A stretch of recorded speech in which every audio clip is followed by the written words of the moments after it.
Bayangkan setelah menunggu bertahun-tahun, mengumpulkan tabungan, dan berdoa siang malam untuk bisa berangkat ke Tanah Suci. Tiba-tiba, sebuah pengumuman mengejutkan datang.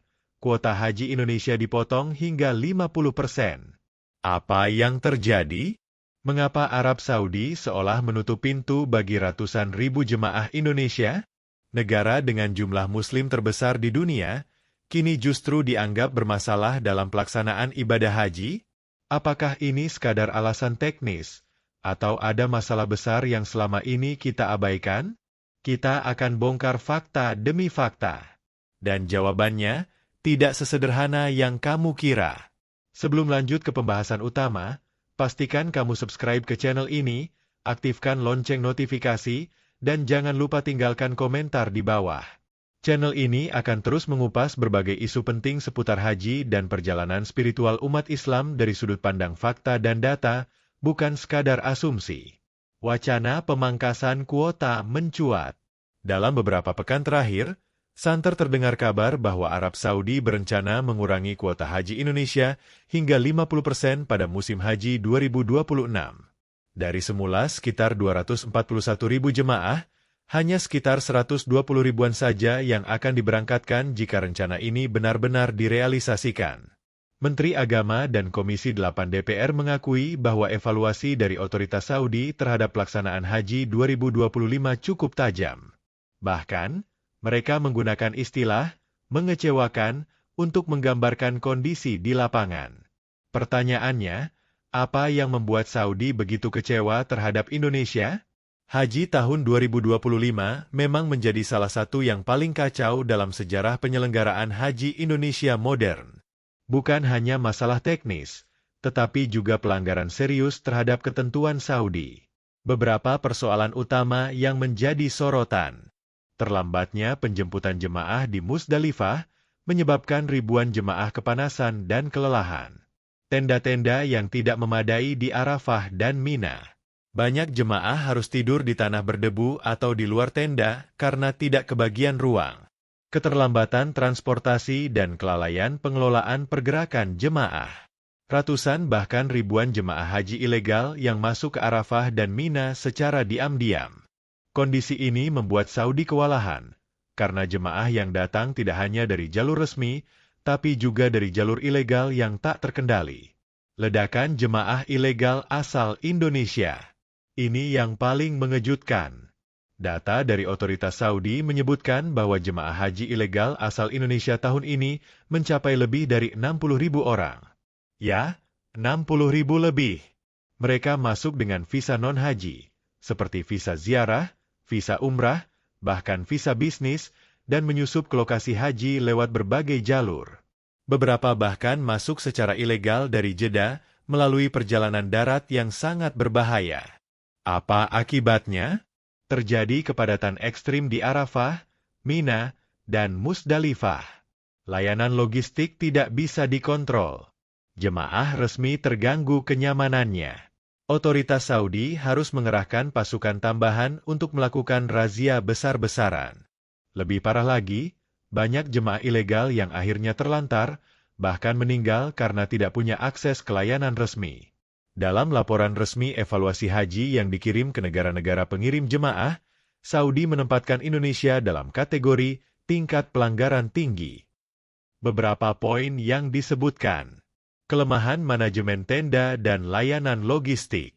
Rendahnya kedisiplinan jemaah. Kurangnya pengawasan terhadap travel ilegal dan penyelundupan jemaah. Minimnya kerjasama antara pemerintah Indonesia dan otoritas Saudi dalam penindakan travel nakal. Situasi ini sangat kontras jika dibandingkan dengan negara lain seperti Malaysia atau Turki yang dinilai lebih tertib dan profesional.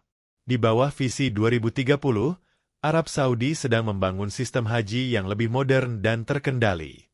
Saudi ingin menjadikan haji bebas dari kekacauan, pelanggaran visa, dan jemaah ilegal. Untuk itu, mereka mulai memprioritaskan negara-negara yang patuh dan mampu mengelola jemaah dengan tertib. Indonesia dinilai belum masuk dalam kategori tersebut. Maka tak heran jika Saudi mulai mempertimbangkan pemangkasan kuota bagi negara bermasalah. Evaluasi ulang kerjasama dengan penyelenggara haji lokal. Sanksi terhadap negara yang dianggap lalai. Pemangkasan kuota bukanlah hukuman, tapi peringatan keras.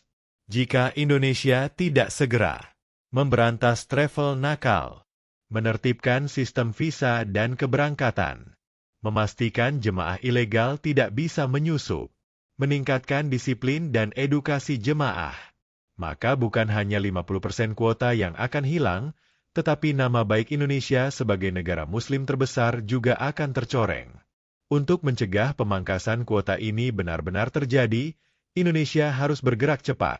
Beberapa langkah solutif antara lain: digitalisasi sistem pelacakan jemaah agar semua bisa terpantau.